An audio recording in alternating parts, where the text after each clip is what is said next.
Hello കൂട്ടുകാരെ, നമുക്കപ്പോൾ നല്ല സ്വാദിഷ്ടമായൊരു ഉണ്ണിയപ്പം തയ്യാറാക്കിയാലോ? നാവിൽ കൊതിയൂറുന്ന ഒരു ഉണ്ണിയപ്പം നമുക്ക് എങ്ങനെയാണ് തയ്യാറാക്കണമെന്ന് നോക്കാം.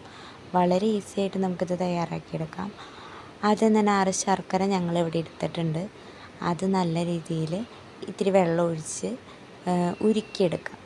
ഉരുക്കിയെടുത്തതിന് ശേഷം നമ്മൾ റവ എടുക്കുന്നത് എത്രയാണോ അത്ര തന്നെ മൈദ എടുക്കാം. ഞങ്ങളത് എടുത്തതിന് ശേഷം ആദ്യം തന്നെ ഒരു പാത്രത്തിലേക്ക് റവ ഇടാം. അതിലേക്ക് മൈദ ചേർത്ത് കൊടുക്കാം.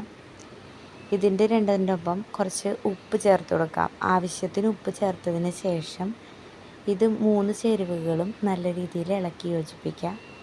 അതിനുശേഷം നമ്മൾ നേരത്തെ ഉരുക്കി വെച്ച ശർക്കര പാനി ഇതിലേക്ക് ഒഴിച്ചതിന് ശേഷം നല്ല രീതിയിൽ ഇളക്കി കൊടുക്കാം.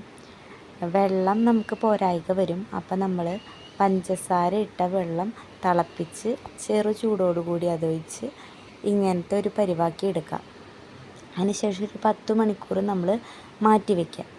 മാറ്റി വെച്ചതിന് ശേഷം നമുക്ക് ഇങ്ങനെ വീർത്ത് കിട്ടും. എല്ലാം അലിഞ്ഞ് റവയൊക്കെ അലിഞ്ഞ് നല്ല രീതിയിൽ കിട്ടും. അതിലേക്ക് നമുക്ക് ഏലക്ക ചേർത്ത് കൊടുക്കാം.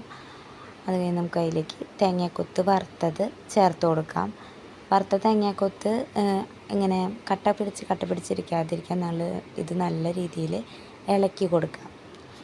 നല്ല രീതിയിൽ ഇളക്കിയതിന് ശേഷം നമുക്ക് ഈ ബാറ്റർ നമ്മുടെ ഉണ്ണിയപ്പം ചട്ടി ചൂടായതിന് ശേഷം നല്ല രീതിയിൽ ചൂടായതിന് ശേഷം നമുക്ക് ഈ ബാറ്റർ അതിലേക്ക് ഒഴിച്ചു കൊടുക്കാം. കുറച്ച് ഒഴിച്ച് കൊടുക്കാം. അത് കഴിഞ്ഞ് ഇത് നമ്മുടെ ഈ ഉണ്ണിയപ്പച്ചട്ടി ഒന്നായി വരും. ഉണ്ണിയപ്പച്ചട്ടിയിൽ ഉണ്ണിയപ്പം ആയി വരുമ്പോൾ നമുക്കിത് മറിച്ചിട്ട് കൊടുക്കാം. നമ്മുടെ സ്വാദിഷ്ടമായിട്ടുള്ള ഉണ്ണിയപ്പം ഇവിടെ തയ്യാറായിട്ടുണ്ട്. വളരെ സിമ്പിളായിട്ട് വീട്ടിൽ തന്നെ നമുക്കിത് ഉണ്ടാക്കിയെടുക്കാം. വേറൊന്നും ചേർത്തുള്ള റവയും മൈദയും ഉപ്പും പഞ്ചസാരയും പിന്നെ ശർക്കരയൊക്കെ തന്നെ ഇതിലുള്ളൂ. വേറെ ഒന്നും നമ്മൾ അഡീഷണലായിട്ടോ ചേർക്കുന്നില്ല. Thank you.